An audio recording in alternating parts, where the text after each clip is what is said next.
Good morning and welcome everyone at smartEn webinar, the value of actual performance metrics in active building.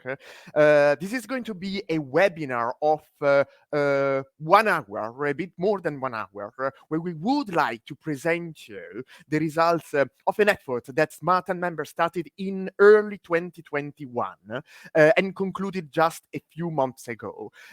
We started from the assumption that buildings are extremely important flexible assets, and we do not have any kind of information on their actual performance on their carbon and flexibility dimension.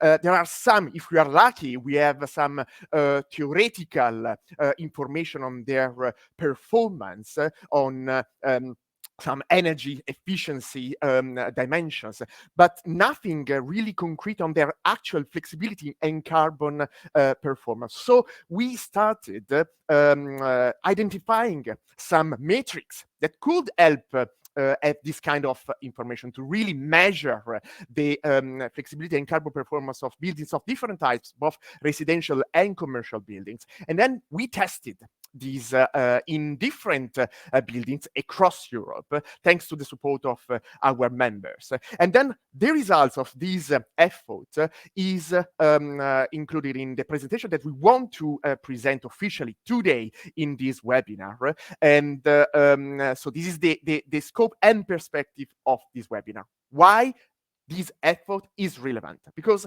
now we are discussing different pieces of legislation where we would like this actual performance measurement of the flexibility and carbon of buildings to be enshrined, to be as a pull and push for the activation of this potential from buildings flexibility, but for the benefit of the occupant and users of the buildings, but also the system as a whole.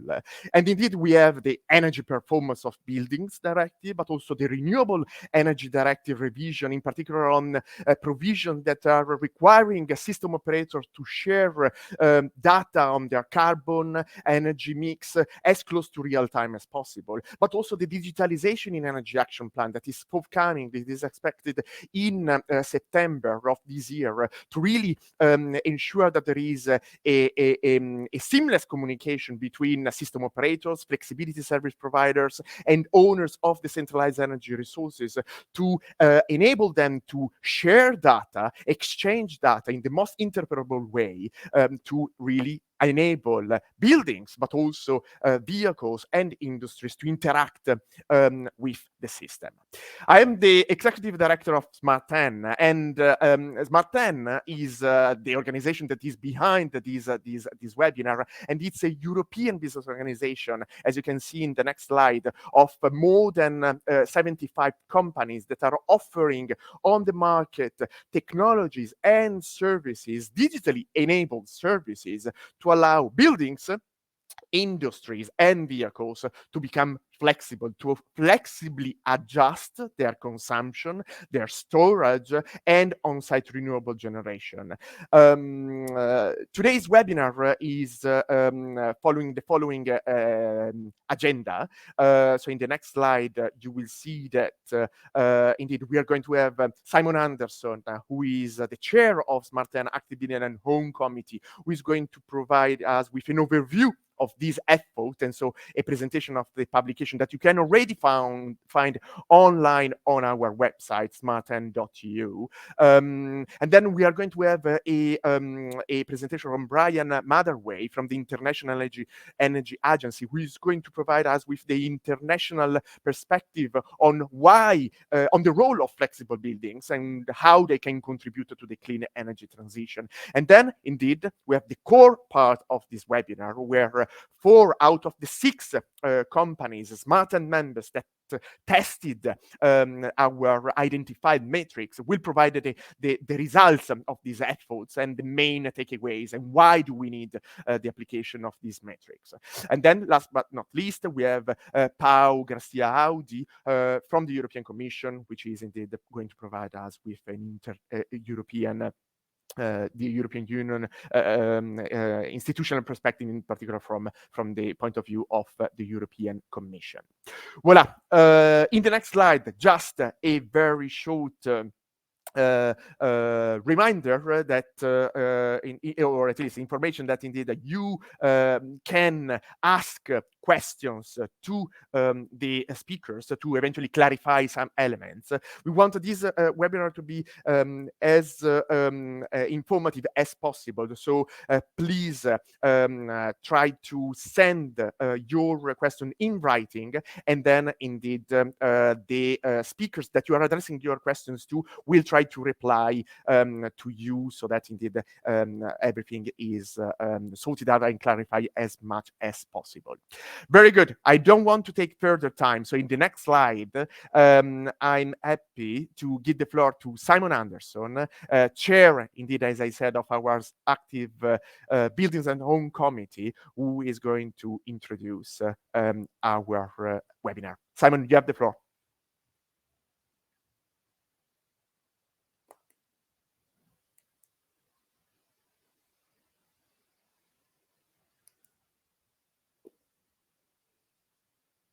I don't see Simon appearing, but Simon, if you have any problems, you just need to click on participate and activate your camera and microphone. That's very good. I can see you. And so, Simon, you have the floor. Thank you, Mikhail. I want to give some context to this report. Decarbonisation means a much more dynamic energy system where demand as well as supply has to be managed. This means that buildings need to become active buildings and therefore part of the system. But there are two significant gaps: data and consumer engagement. Hence the title of this report, Filling the Gap. So the electrification of transport and heating could effectively quadruple the electricity demand in many areas. Why? An average EV consumes the same as an average home, and an average heat pump consumes possibly 3 times an average home, more where the insulation is poor. So the question is, how do we generate this much electricity? And not so obviously, how is it distributed, particularly over the last mile low voltage distribution network? Now this network, the LV network, is designed and built using average demand profiles. It has little or no instrumentation and is paid for with a simple commercial model of distribution network fees applied to consumption. The first gap we're talking about, therefore, is data. DSOs have little data with which to understand the performance of this network, how close to capacity it is working, and therefore how many EVs, heat pumps, solar installations, etc. it can accept on each transformer.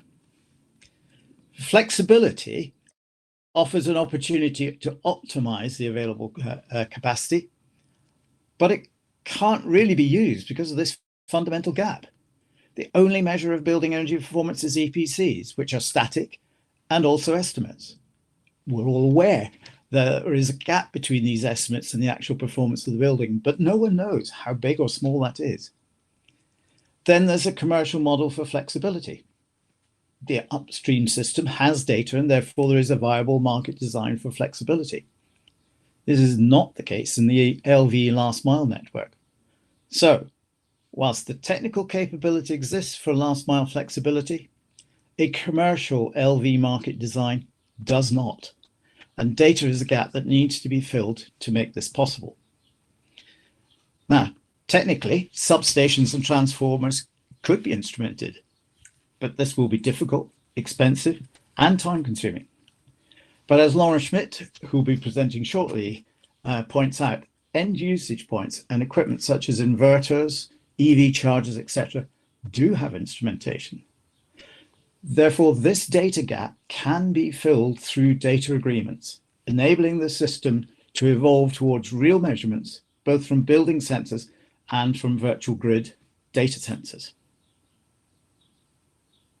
The second gap I want to talk about is consumers. Demand comes from consumers, and their involvement in volume, so not just early adopters, is central to decarbonisation. This does not mean active consumers but they do need to buy the EVs, heat pump, storage systems, solar panels, etc., and sign up to the management platforms that will make their buildings active buildings. At the moment, they see this as too complex. They have little confidence in the industry and the suppliers, and it is far too expensive. So whilst flexibility delivers huge benefits, these benefits need to be shared with consumers, and we should not just expect them to have to pay for it. If we could go to the next slide, please. This slide shows a value ladder with consumers in the center. The second gap. The first step in the ladder is a low voltage market design enabled by demand data. The first gap.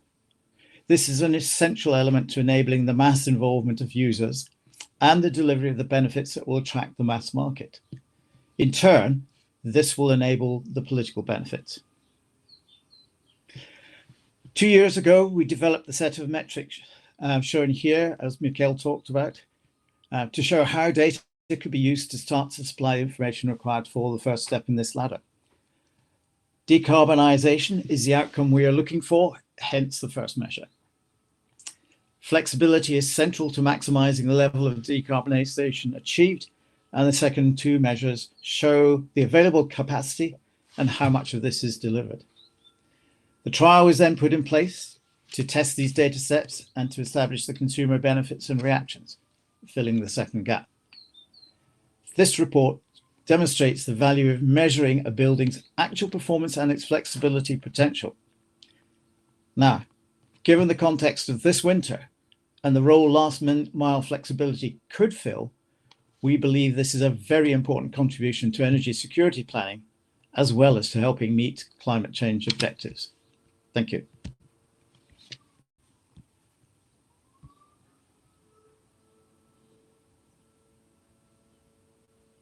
Thanks a lot, Simon, and thanks indeed for introducing why we need flexible and carbon efficient buildings, and what are the three metrics that indeed we are presenting now. Then I would like to move to Brian Matherway to provide us with indeed the overview of the International Energy Agency on the role of buildings flexibility in the clean energy transition. Brian.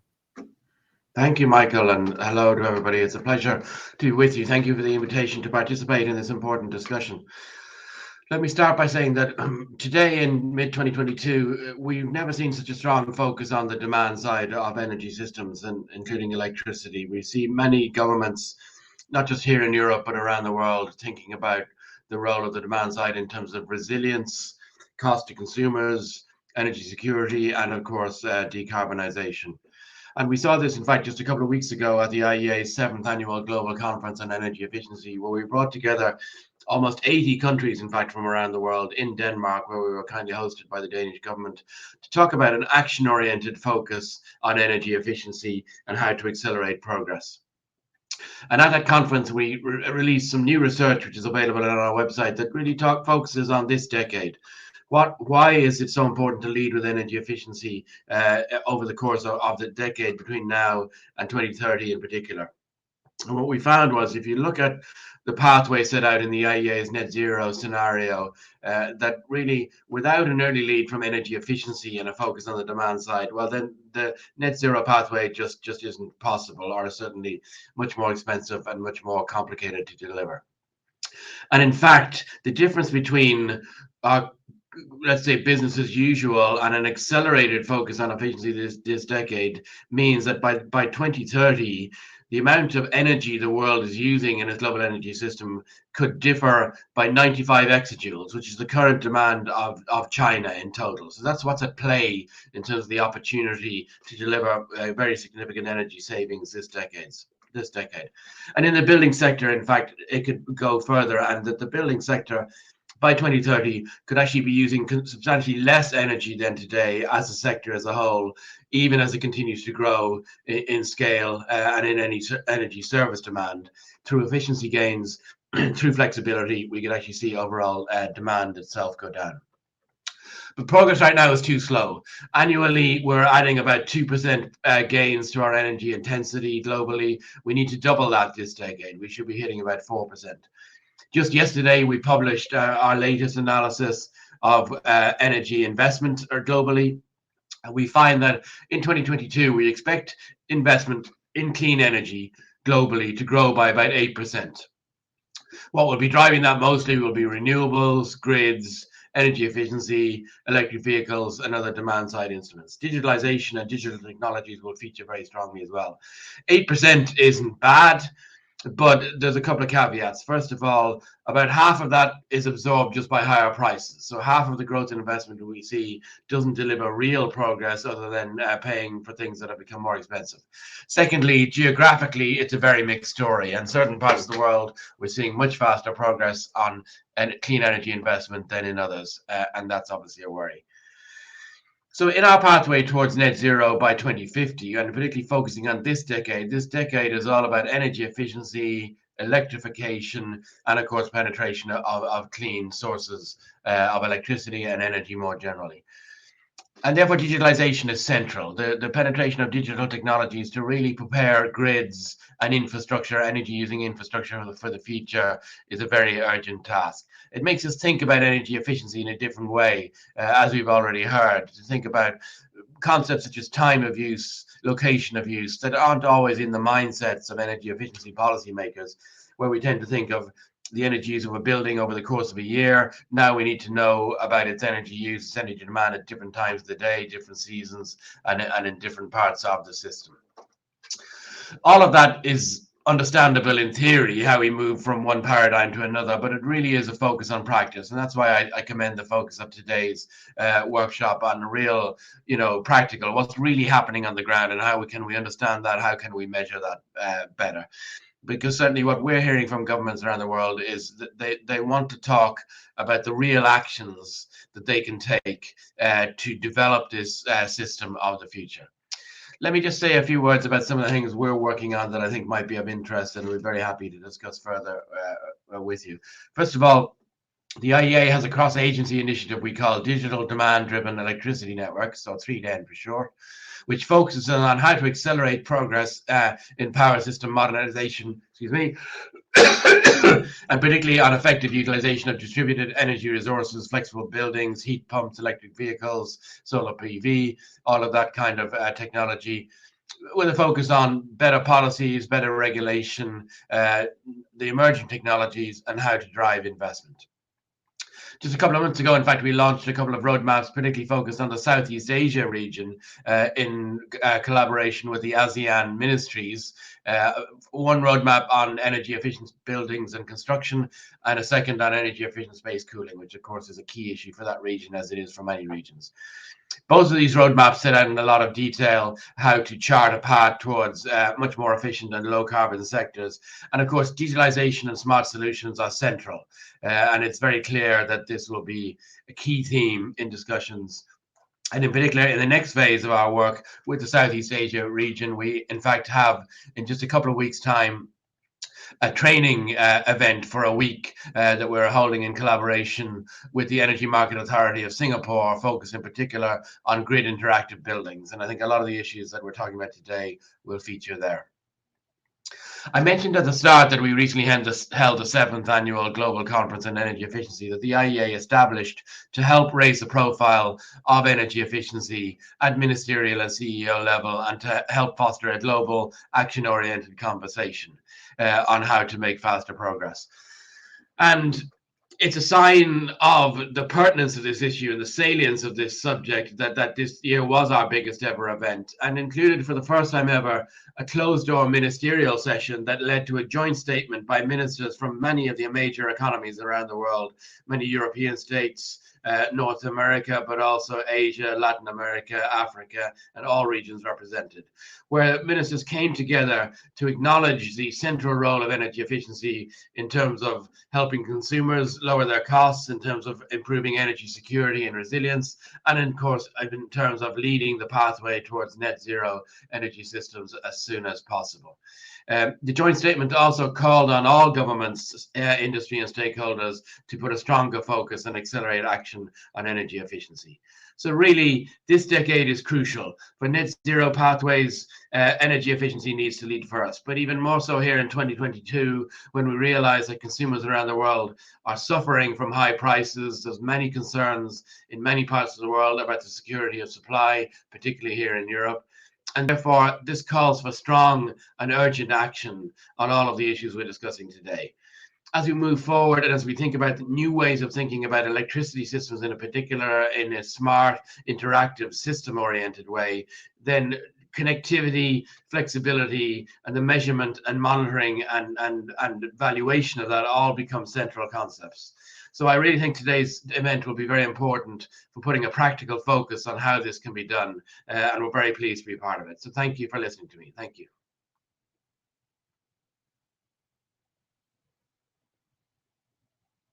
Brian, for this introduction, and thanks also for trying to push at international level a change on how we should approach the concept of energy efficiency. Not anymore a static concept, but also a dynamic evolution. As you were saying, digitalization can help in that sense.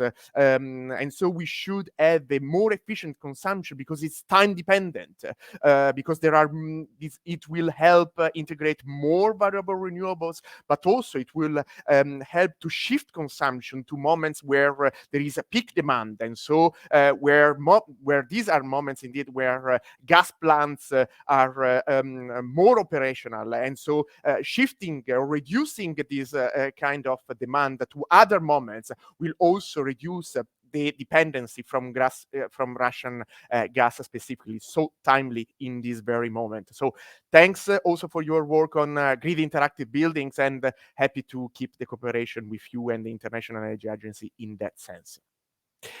Good. So now let's move to indeed the concrete part of today's webinar, where indeed we want to provide you with an overview of the results of these demonstration trials, where indeed our companies tested the matrix that we ourselves identified. And so I'm happy to give the floor to the first of the speakers, Laurent Smith, Head of Utilities and European Development for Decibel. Yes, thank you, Michael, and good morning, everyone. I hope you hear me well. Decibel is basically a supplier of new home energy stations. So we are focusing on residential environment, and in particular on the integration of photovoltaics, heat pump, EV bidirectional charging, and of course the efficiency of the residential consumption is of particular importance to us. So as part of this exercise, we decided to pick a few of our, we call it prototype houses, and really drill down into details on data and check how easy it was to use the matrix proposed by smartEn. So you see here the detail of this home. So it is a retrofitted home. It's a real home with real user of the home, 2 EVs. It's a home which was built at the beginning of the century, which has been retrofitted 10 years ago, and which went into a series of various updates, introducing of EV chargers, various type of heating, gas heating, then moving to wooden pellets, putting smart thermostats, and then lately introducing a heat pump with heat storage, and planning to add PV with vehicle to home in the next step. So here, the idea was to first start from the history of this home and look basically what is the carbon impact of all these investments, and also trying to figure out what are the type of data sets which are really required to monitor at base the flexibility on this home and its carbon footprint. And you see here on this graph the typical amount of detail over a year, where we not only monitor the consumption, but also the photovoltaics already produced in the community around the house, as well as various sub-meter inside the house. If we move to the next slide, please. One of the fundamental questions which we wondered was how would we measure carbon efficiency? I think that's we decided to start from metrics available in France, which are mostly based on baseline and theoretical consumption of the house. And we kind of re-engineered this matrix out of the bills, energy bills of the house, so very static set of data. And we started to introduce for the last now 16 months, basically various type of sub-sensors. And we started to look in detail, where are we in terms of efficiency of consumption? And you see here on the graph that the whole move from 166 kilowatt hour per square meter per year down to a target of next year, 107 kilowatt per hour per square meter per year. These are based on real measurement of the year. So that's the good news. I would say the baseline is not far away from real measurement, and the measurement adds on the top of the baseline. We also look at what it means in terms of good carbon footprints, where this house was kind of consuming 10 tons per square meter per year in 2006. And in 2021, it's going to use and consume 4 tons. And with the new measure, which are going to be introduced next year with the heat pump and the bidirectional charging of the EV, it will go as low as 0.3 ton per square meter per year. So the good news here is that the metrics works if we are doing the right calculation around them. And we do believe firmly that carbon footprint evolution of the house is a very important metrics in incentivizing people for both flexibility and renewable integration. If we move to the next slide, so one of the key questions is how should we measure this carbon footprint? So we decided to move in a theoretical thinking and rethink on measuring the carbon footprint through the carbon footprints of the electrons supplied by the grid into this house. So we decided to use a 24/7 carbon footprint accounting principle. This way of measuring is actually used already for data center. And we think it is the best way to measure carbon footprint for scope 2 emissions. So basically the emissions which are related to the usage of electricity into the house in view of what gets consumed versus what gets produced locally and potentially supplied through a community, a neighboring community or PPA, and really drill down to carbon analytics every hour based on the consumption which comes from the grid. And this consumption takes into account the amount of nuclear, wind, PV actually delivered in the French system. And I want to highlight here that there are existing metrics available. We use electricity map as an example, which today are able to monitor this 24/7 already and do such calculation. That's the good news. If we go to the next slide, please. One of the elements which, of course, was decisive was to be able to take advantage of all sub-metering into the house. So here the big lesson is that a smart meter does not provide enough information. I would say barely 10% of the information required to go to this detail. So we need to go down to sub-metering. It's very, very critical. We need to be able to connect with basically neighboring renewable, feeding potentially renewable power into the house. And we need to take into account in real time the renewable into the house in view of the actual consumption of the various devices into the house. And here we have a true comprehensive view, which is based on active measurement. Very, very important. Next slide, please. So when we go down to a next level of detail, so you see here an example of the screen. So you see here the carbon footprint of the French system moving day by day. So it is in the range of 77 grams per kilowatt hour. And every day we are calculating every hour the impact on the consumption of this house, which we aggregate back into months. And you see here that the typical consumption of the house is between 50 kilograms to 100 kilograms. It's very interesting because as an example, you see that the next introduction of coal in Germany is going to impact directly this carbon footprint. So that's a new incentive potentially for adding PV into the house. So we see the link between the main system data and the house data through such kind of data repository. If we move to the next slide, please. The same analysis was done on energy efficiency as such. So looking at month by month, hour by hour, how much energy was produced, consumed by various sub-meters devices, also offering a very in-depth detailed analysis of how the house consumed. If we move to next slide, please. And then the last detail was to check how would we measure the flexibility of this house. So this house was actually on dynamic price. Several of these flexible loads were considered as shiftable loads. So we measured up to 11 kilowatt up and down flexible loads. And the majority of the flexible energy was around ventilation, water heating, smart charging, and few white appliances. So you see on this graph that this requires to really go down to the detail of sub-hourly, of granular data into the home. Again, the smart meter is not enough here, and we need basically much more comprehensive data sets to be able to size this kind of matrix. So my final conclusion slide is then, next slide, please.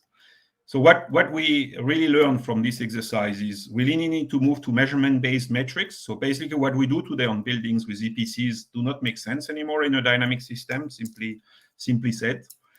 We need to agree on methodology on carbon metrics. The good news is a methodology is there. It's more or less a matter of using the data available and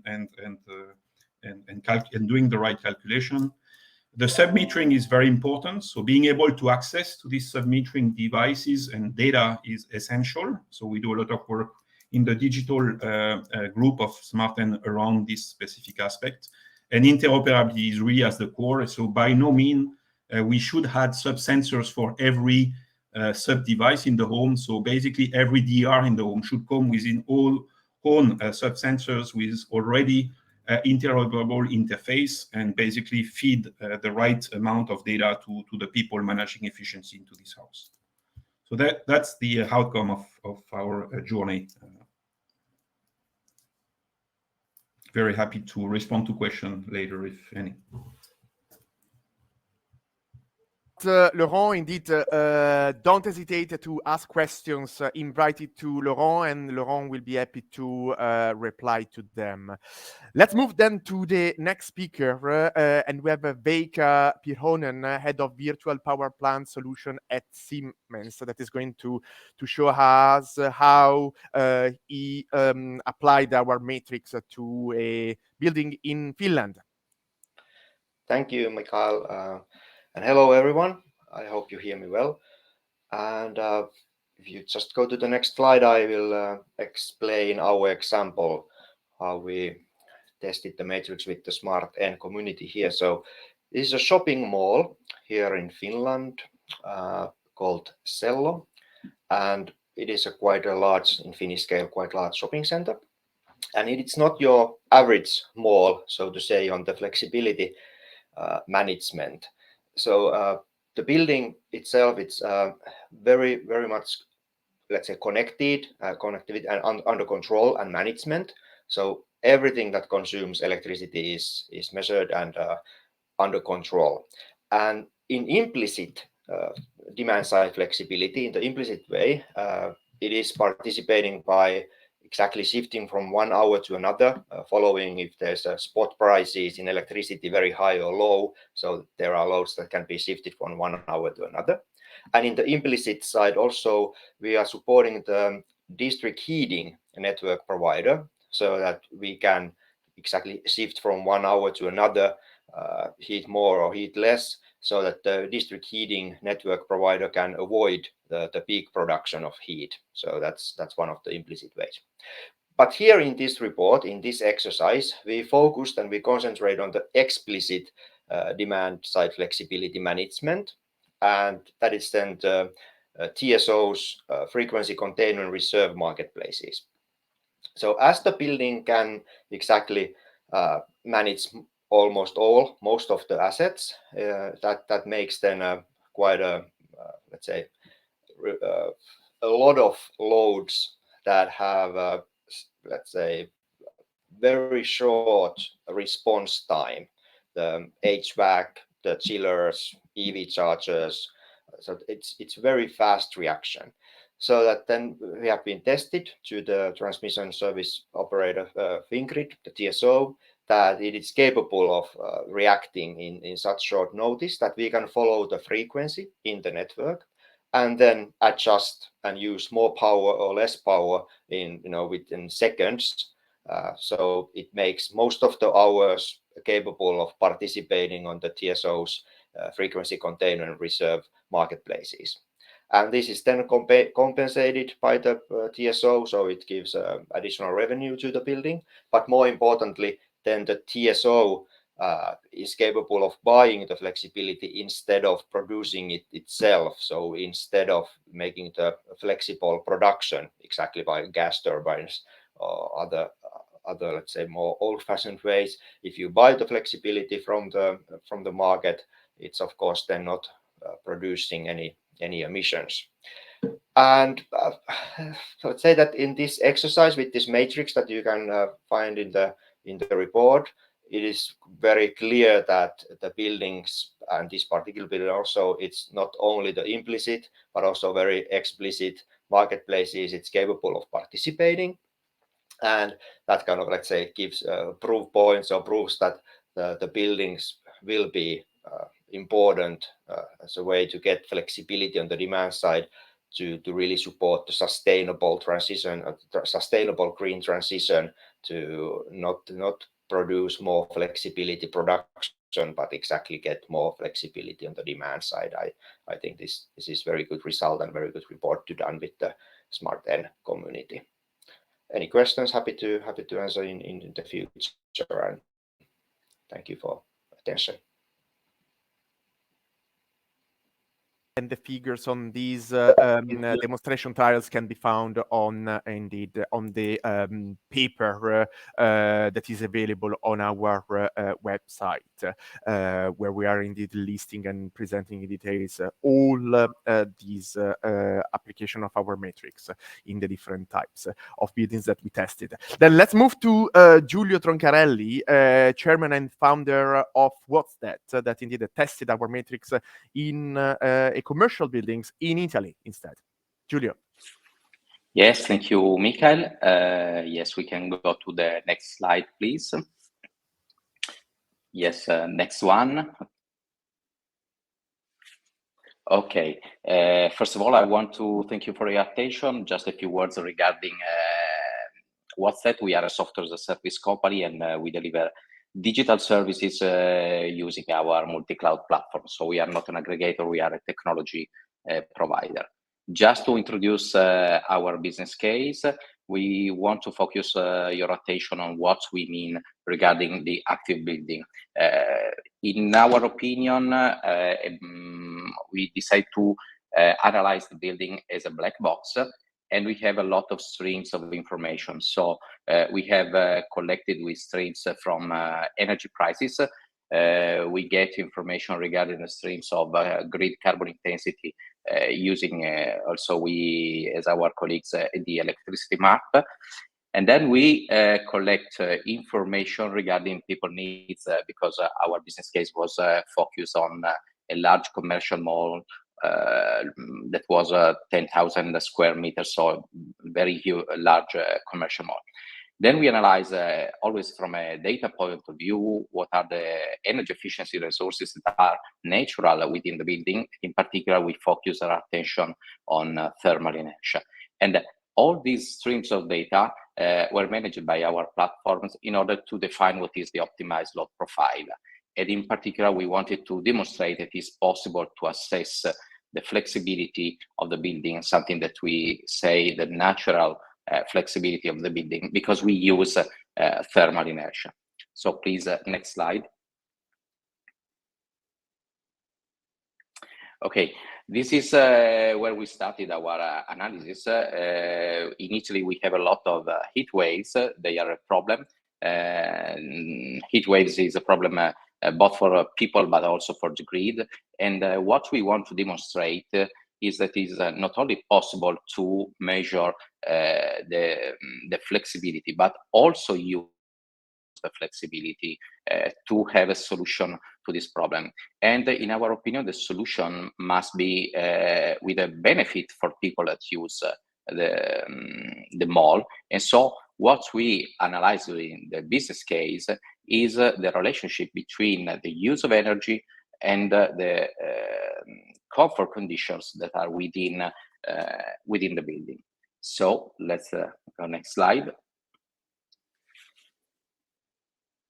Okay, the first step that we made was to collect data regarding the energy needs of the building. And in particular, here you may see data that we collected in a continuous way, because we had a lot of sub-meter and not only the smart meters.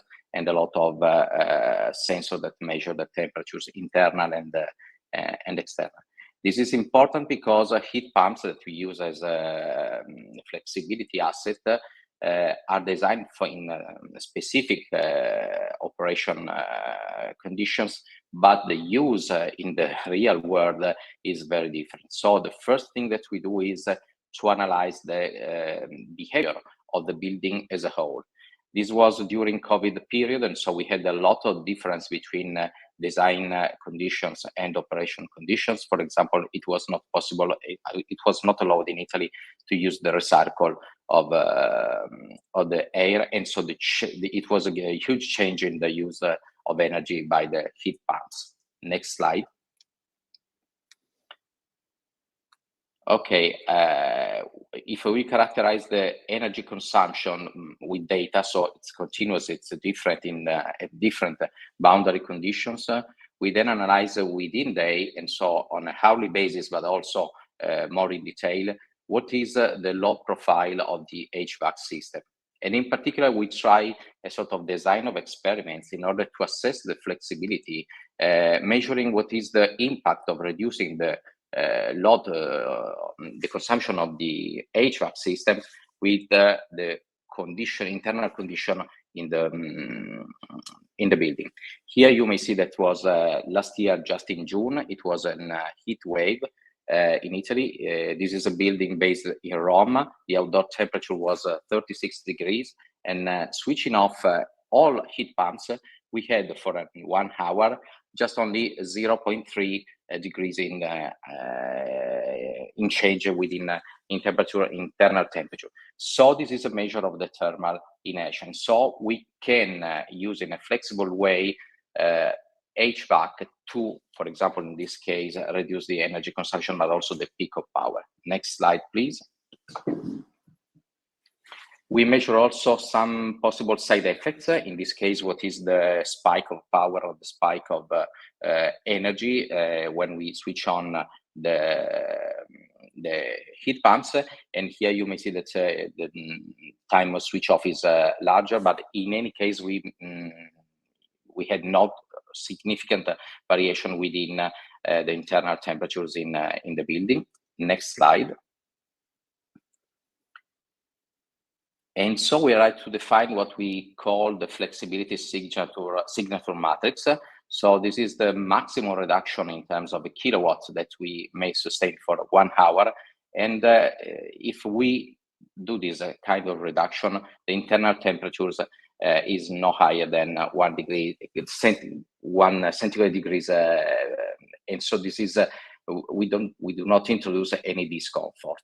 But as you see, we in this case we have a different average temperature outdoors. So we analyze the flexibility and the thermal inertia in different weather conditions and in different time slots during the day. So this is the output of our platform, and this is what is the natural flexibility of the building. And so go to the next slide. This is our final results. You may see in white what is the energy consumption of the heat pumps. In orange, you may see the variable spot prices, and so the opportunity to shift the load in order to make implicit flexibility. And in green, with data collected in real time by electricity map, we are also able to assess what is the value in terms of environmental value, so the reduction of the carbon footprint, moving the load in when there is more renewable resources. And so these are our conclusions, because we think that is really a huge potential leveraging digital technologies to use all the resources that we have within the building. And so I thank you for listening to our presentation. Thanks, Giulio. And I would like to then give the floor to the last speaker, Eleanor from Voltalis, head of UK.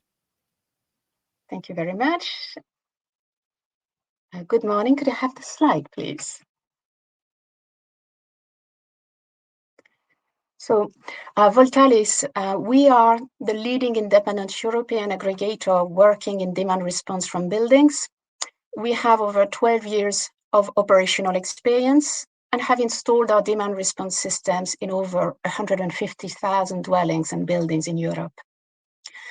In Scotland, Voltalis equipped the Ravenscraig flats heating appliances in 2020. The Ravenscraig estate belongs to a social landlord which was looking at alleviating local grid constraints and lower energy costs for its vulnerable tenants. Subsequently, buildings totaling 2,077 square meters participated to demand response programs on a range of short and long-term power market products. So between September 2020 and February 2021, we quantified the total energy used by heating systems and quantified how much power could be dispatched for demand response.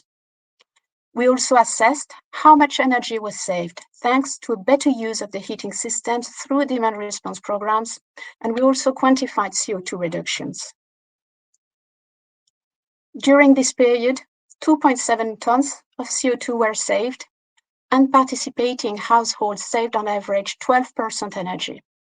This while maintaining high levels of customer satisfaction, with a large majority of participants experiencing no change in comfort and the others mostly experiencing higher comfort levels due to better use of their heating systems.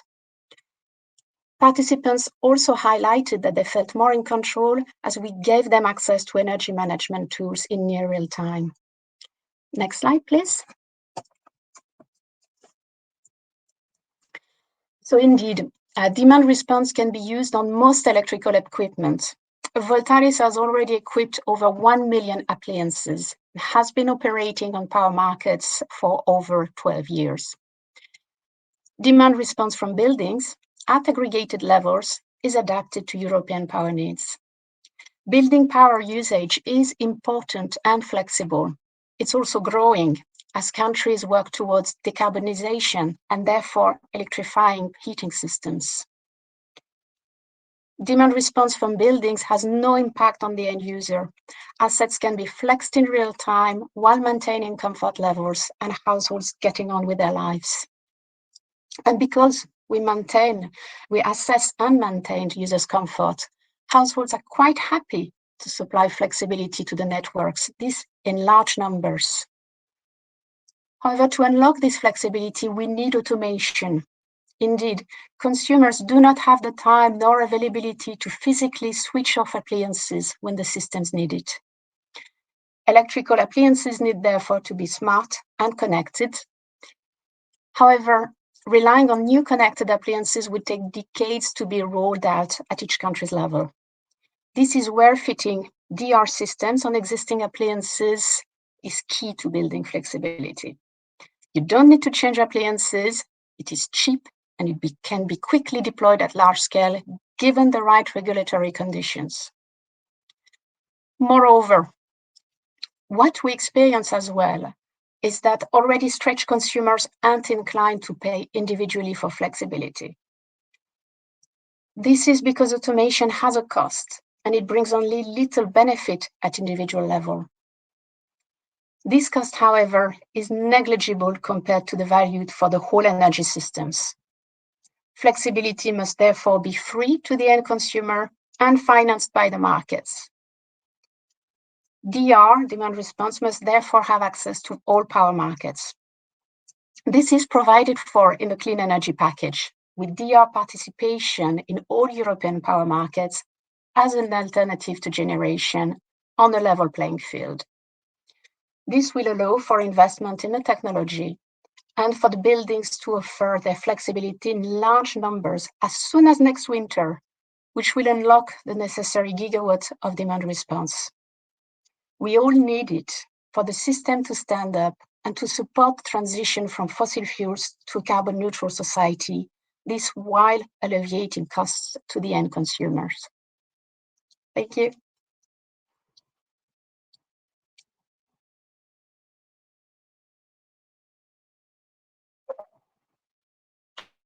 for also your perspective from Voltalis. Let me allow to indeed summarize some of the lesson learned from the application of our matrix to these different types. Well, first of all, data sharing is essential, and the more granular you have, then the more accurate will be indeed the presentation of the actual performance, both in flexibility and carbon terms of the different buildings types. The different participating companies sometimes use their own metering devices. Some they use their own sub-metering devices because indeed metering were either not deploying, a smart meter were either not deploying, or the information provided by these metering appliances was not useful enough for these calculations. Third point that I would like to stress is that the carbon footprint has not been calculated in an harmonized way by the different participating companies because of a lack of transparency on the carbon energy, on the carbon dimension of energy that is coming from the grid across Europe. And so we tried to use different ways of providing these information, and Laurent specifically used the electricity map information.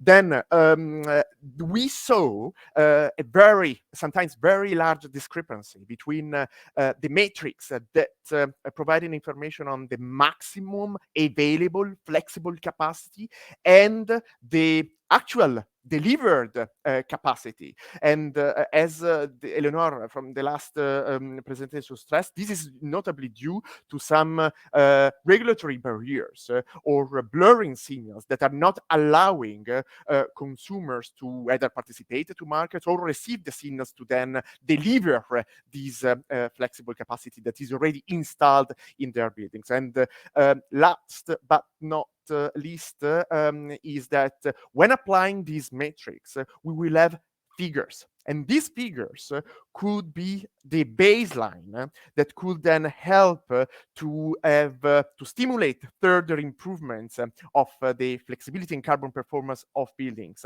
And this should be indeed considered as an ex ante or ex post check of eventual improvement, and this should be supported in particular by incentive schemes linked indeed to the deployment of more technologies, but also linked to a better activation of the flexibility from a building specifically.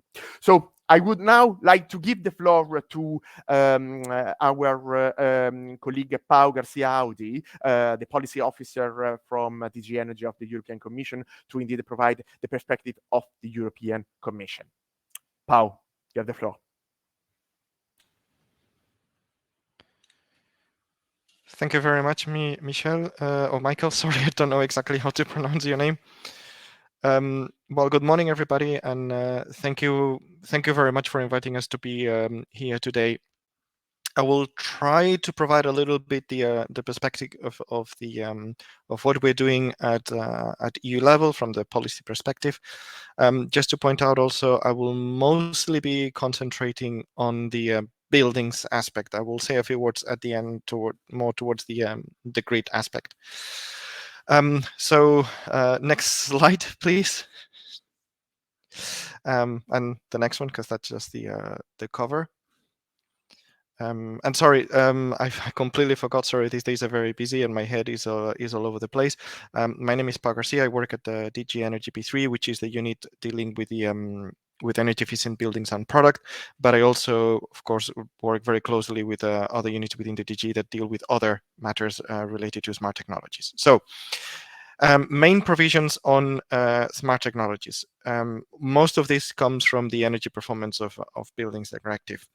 And here I would like to emphasize these, all these provisions are enablers of facilitating and making sure that we can actually have efficient buildings that connect to the grid. So please understand that most of these are in order to make sure that buildings can actually do the things that that we want them to do. So one of the main elements is the provision with requirements on building automation and control systems. This is a requirement for large non-residential buildings, so buildings from 290 kilowatts heating or cooling. Heating is, of course, the most usually the key element. And this requirement in the EPBD proposal in 2021, it's been proposed to lower the threshold. So all buildings from 70 kilowatts and upwards would need to have this kind of building automation and control systems. The EPBD also defines what is a building automation and control systems. In particular, and relevant for today, these kind of systems need to be able to continuously monitor, log information. They need to analyze and allow for adjusting the energy use of a building. So they are one of the key elements to make sure you can control the building in the way you want to control it. And also one of the other key elements is that they need to allow for communications with all other connected building systems. So it's not just the heating, it's the heating with the ventilation, with the air conditioning, with the lighting, etc. And if, for example, very, very relevant nowadays, that would also, for example, connect to battery charging for electric vehicles. Other elements within the EPBD that are quite relevant is for technical building systems. There is a strong emphasis that systems need to be designed in order to allow for typical energy conditions, and this means that they need to be able to respond to the needs of the building, and their variability is not just about designing buildings for their design conditions. They need to show conditions. And for example, for this, in 2018, we introduced a provision on installation of temperature controls in all rooms. So the response is at the level of individual rooms. In our proposal in 2021, we expand these requirements, and we require also that for zero emission buildings, buildings are equipped with controls to monitor and control. With systems that monitor and control the indoor air quality, so we can vary the and ensure that those levels are maintained. Also, another element very relevant for energy flexibility is the infrastructure for electromobility, so charging batteries in buildings. There are a number of provisions there to ensure a minimum number of charging points for new building and for buildings that undergo for new buildings or buildings that undergo renovation. One important change from the 2018 requirements to the 2021 proposals is the issue of pre-cabling. So in 2018, we only asked that the trays, the trenches were ready to run the cables once after the building was finished. In the new proposal, we actually require that the cable is already there. The objective is to clearly facilitate as much as possible the installation of a charging point. Also, I think it's very relevant to highlight one of the reasons for these electromobility is that we see electric cars really, the introduction of electric cars accelerating more and more. So we need to make sure that we have the charging point in place. These charging points need to be smart. They need to be able to respond to the signals from the grid, and of course the grid will need to be ready. Next slide, please. Other elements to consider is one is the smart Readiness indicator. This is an indicator specifically developed to measure how smart ready is a building. It evaluates three main elements: the optimization of energy use, how ready is the building to respond to the different requirements in the building, how good the building is to adapt it to the different needs of the occupants, and also how good the building is in adapting to the signals from the grids. And this is where actually the vast majority of buildings nowadays are significantly lacking. What we see from different tests in the smartEn indicator is that even those buildings that score fairly high, or the buildings that are the highest scoring in the SRI at the moment, most of them have nothing or almost nothing in terms of flexibility. So the indicator is there; it's ready to analyze these things, but we see that this is still not taking place in the building itself. The Smart Readiness Indicator is at the moment it's being tested in 4 member states, and probably a 5th one will join us very soon. So at the moment it's a completely voluntary scheme. However, in the EPBD proposal in 2020 that we made in 2021, we introduced a requirement for non-residential buildings over 290 kilowatts, so large buildings that can provide a lot in terms of energy flexibility, to have these SRI, because that would facilitate the assessment of how smart ready buildings are. Just to point out, the 290 kilowatt limit is the same as it applies for building automation and control systems. So both provisions are pretty much interlinked. The next issue is the data exchange. This is a new proposal under the EPBD proposal in 2021. And basically, it facilitates access to information. Information to buildings owners, tenants, and managers, that should be completely free. Important to point out, we refer to raw data. So this is an issue that has been highlighted by many stakeholders. So we don't mean data that has already been analyzed or curated by systems, by energy services companies, or by energy suppliers. We mean the raw data that comes from the systems and the meters. This information, can also be supplied to identified third parties, and other eligible parties could also have access to it. Also important to highlight here, we are not talking about real-time data, we are talking about packs of data. So, or rather, the provision doesn't specify that this needs to be in real time. It's generally upon request. It's a proposal, so still things may change in the coming months. Next slide, please. So very, very briefly now, I mentioned several times that we are revising the EPBD, the Energy Performance of Buildings Directive. To point out, there are 2 main objectives in this revision. The first one is reducing the greenhouse gases emissions and the final energy consumption by 2030. So this is a proposal that aims at supporting the Fit for 55 package. Of course, it is part of the Fit for 55 package, but the other objective is also ensuring a long-term vision for buildings, because buildings move very, very slowly. So in our provisions, we had tried to look at these 2 things. Next slide, please. Just a very, very broad vision of the different provisions in this revision. Sorry. There are several elements. There are 4, we identify 4 different areas. We identify renovation there. It's mainly provisions that trigger renovations or that ensure or facilitate renovations. We also look at decarbonizing buildings. So for example, we propose a new definition for zero emission buildings, which are truly zero emission. We propose measures to phase out and facilitate we propose measures to incentivize and facilitate the phase out of fossil fuels. And also a number of measures on finance.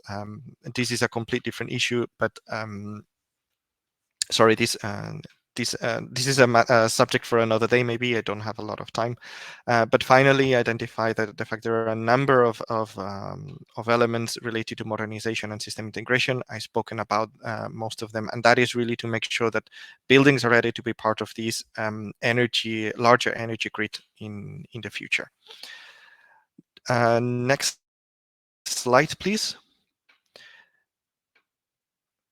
And almost at the end, I have one more thing to say, but that's not on the slide. But this is actually a very important point. The vast majority of the provisions and discussions that are taking place now, well, they started before the conflict in Ukraine, before the war and the aggression in Ukraine.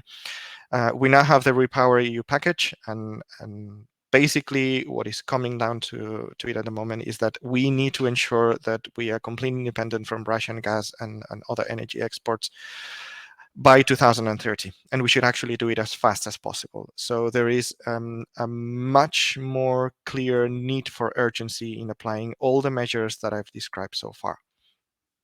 And now, yes, definitely last but not least, just to mention, there is the the action plan on the digitalization of the energy sector. The roadmap was published in 2021. The public consultation is already closed, so now the Commission is really working on the proposal, which will then have to be discussed with member states and Parliament, of course. So this should take place in the coming weeks, coming months. I don't have a clear timetable on this, but what I would like to highlight is these are the two parts of the equation. I've talked mainly about what goes on in buildings.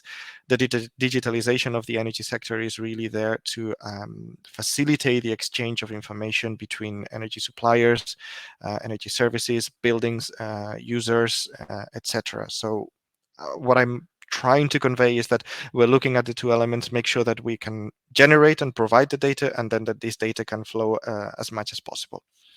Thank you very much. And if you have any questions, I will try to answer. You stressed is very important, because indeed we need this data not just for the sake of sharing that data, but also to then adapt your consumption, because then in a certain moment you would help to support the system and also to reduce the cost of the electricity bills of the consumers. And that's why also this is very important to link the digitalization and energy action plan with the objective of the Repower EU plan. Because this is how buildings also can help to reduce consumption from fossil fuel, and in particular imports from Russia now. I would like to ask you two questions, so I profit of my role of moderator. Right? The first is related to building automation and control systems. So yes, it's very good that the Commission would like to push for the deployment of bigger automation and control system that also help optimize the on-site communication of building systems. But then how also to enable that this communication is happening with the system. And so not only a behind-the-meter communication of all behind-the-meter assets, but also from the system. So our recommendation is indeed to have a grid-integrated energy management systems that would help receive these signals and then allow the on-site optimization, not just in a static way, but also in reaction to what the system is providing. So this is the first question. And second one is about the smart readiness indicator. Yes, that's a good indicator. It includes among one of the three measures also the flexibility, but it still needs to be deployed. How are you are going also to consider a possible evolution of the SRI from a qualitative to a quantitative matrix in the sense that we were describing before. So quantitative measures using digitalization to really provide an information on the carbon and flexibility performance of buildings. Over to you. So thank you very much. On the first question on building automation and control systems, in the EPBD, we tend to think a little bit, perhaps sometimes too much, on from the meter to the building. So meter to systems, meter to the building envelope as such. For us, within the EPBD, most times we stop our provisions at the meter.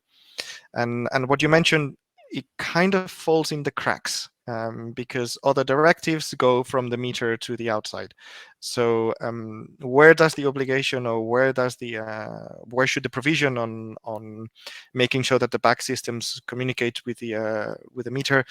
It's something that may have fallen in between, or is in a bit of an awkward place. I take your point on this could be a very relevant issue to raise. And should be indeed and should be actually a feature that should be added on to qualify more these building automation and control systems that should be deployed through the EPBD. So yeah, that's an opportunity now. Yeah, no, it's definitely an opportunity and something that we should take into consideration. So I'll agree with you on that one. On the SRI, at the moment we're running the test phase based on the current systems. Following this test phase, we will look at updating the smart readiness indicator scheme itself. So this will look at various different things, which support policies would we need, training that we need to develop, do we need any additional systems, and of course, do we need to revise the methodology? We did have the discussion on whether the SRI could be used, for example, to identify the potential or provide an indicator on the possible potential for demand flexibility. At the time where we were developing the SRI, it wasn't very clear which indicator would be the best one to use, because the problem with the SRI, or one of the issues that we need to consider, is that it also needs to be a fairly simple methodology. We cannot overcomplicate it. So at that time, it was a bit too complex to decide on how we could accurately represent that. Coming from the test phase, and of course, we still have a stakeholder consultation group within the SRI framework. If we can come up with a good approach to take this into consideration and provide information, and we have good agreement between the different stakeholders, maybe this is something that we could seriously consider.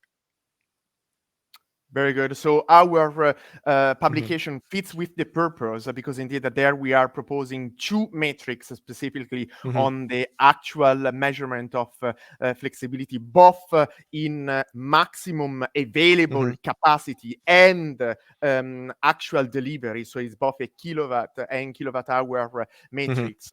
So we will be happy to have further conversation on how it is taken on board. One of the issues that I remember from that discussion, it wasn't the issue of the maximum capacity and the energy that was sort of okay, but then there was also the need maybe to differentiate between what can be done immediately within seconds, minutes, and what can be done if I give you 3 hours notice or 1 day notice. And there is where we had really a bit more of a difficulty on analyzing and representing and giving a value to those issues. So yes, it was a bit more of the timing issue, the stopping block. Yeah, and I think that we can provide indeed a reply to you, but indeed we can continue in a bilateral conversation. Thanks a lot, Pau, and thanks a lot also to all participants to this smartEn webinar. We arrive indeed at the end of our time. I don't pretend to indeed summarize all the discussion, but indeed I invite you to go on our website and download our publication on these demonstration trials, which identify 3 metrics and also provide more information on how they were implementing and why we need these actual performance calculation on the flexibility and carbon performance potential of buildings. Thanks a lot for your attention, and please do not hesitate to contact us for more information. Goodbye, have a good day.